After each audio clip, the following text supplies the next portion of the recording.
वह दिन में एक सीधी सादी चश्मा पहने कॉलेज की प्रोफेसर और रात में शहर की सबसे खतरनाक गैंग की बॉस। उस दिन जब वह स्कूल पहुंची तो प्रिंसिपल ने उसे चेतावनी दी कि जिस क्लास की जिम्मेदारी उसे दी जा रही है वह पूरे स्कूल की सबसे मुश्किल क्लास है। वहाँ के छात्र किसी आम घर के नहीं बल्कि फौजियों, राजनेताओं और विश्व चैंपियन मुक्केबाजों के बेटे हैं। जो भी शिक्षक वहाँ गया 3 दिन से ज्यादा नहीं टिक पाया, लेकिन लड़की ने मुस्कुराकर कहा, मैं उन्हें संभाल लूंगी। जैसे ही वह क्लास में दाखिल हुई, छात्रों ने उसके स्वागत में दरवाजे पर बिजली का झटका लगाने वाला उपकरण लगा रखा था, लेकिन अगले ही पल लड़की ने चौंकाने वाला काम किया। सारे छात्रों ने एक साथ टेनिस बॉल फेंकी और उसने बिजली जैसी फुर्ती से मेज पर रखी किताब उठाई और हर एक गेंद को पलटकर वापस उसी की तरफ उछाल दिया। फिर उसने ब्लैक बोर्ड की ओर जाकर चौक के टुकड़े तोड़े, हवा में उछाले और हर टुकड़ा एकदम सटीक निशाने पर जाकर हर छात्र के माथे से टकराया। पूरा क्लासरूम सन्न रह गया और सबने सफेद झंडा उठाया। उस दिन स्कूल के सबसे बिगड़े बच्चे उसकी क्लास में बिल्कुल खामोश बैठा लिया, लेकिन यह उनकी हार नहीं थी बल्कि अगली चाल की शुरुआत। उन्होंने तय किया कि इस नई टीचर को स्कूल से भगाना है। अगले दिन केमिस्ट्री पीरियड में उन्होंने अपने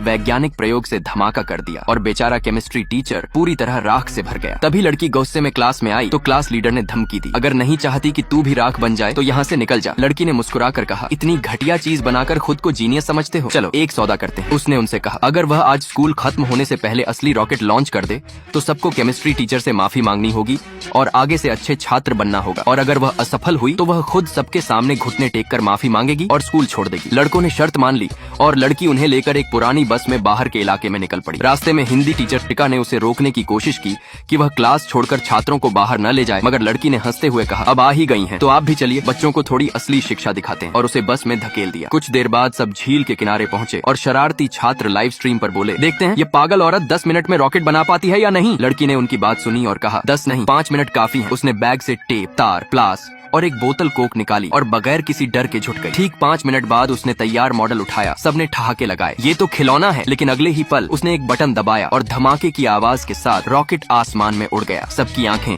फटी की फटी रह गई और केमिस्ट्री टीचर ने तालियां बजाकर कहा, आप तो जीनियस हैं। मगर किसी को नहीं पता था कि उनकी बस के नीचे एक असली टाइम बम लगा हुआ है, वही जो उस लड़की के दुश्मन गंजे गैंगस्टर ने बदले के लिए लगाया था। जब सब वापस बस में बैठे, एक छात्र ने फुसफुसाकर कहा, हमने एक नकली बम उसके सीट के नीचे रखा है, थोड़ा डराएंगे बस। उन्होंने रिमोट दबाया, कुछ नहीं हुआ। लड़की ने जेब से असली डिटोनेटर निकाला और कहा, यह ढूंढ रहे थे। बच्चे सन्न रह गए। तभी बस में बीप बीप की आवाज गूंजी, ये असली बम था। लड़की झटपट नीचे झुकी और सचमुच सीट के नीचे टाइमर टिक टिक कर रहा था। केमिस्ट्री टीचर ने चीख कर कहा, ब्रेक मत लगाना, ये वायर ब्रेक से जुड़ा है, बस रुकी तो सब उड़ जाएंगे। बच्चों की चीखें गूंज उठी और टाइमर पर बस 20 सेकंड बाकी थे। लड़की ने पसीना पोंछा, दांत भींचे और बोली, अब असली क्लास शुरू होती है। उसने नंगे हाथों से तारें काटनी शुरू की। 10, 9, 8, पूरा बस के अंदर सन्नाटा था और आखिरी सेकंड में क्लिक की आवाज आई, बम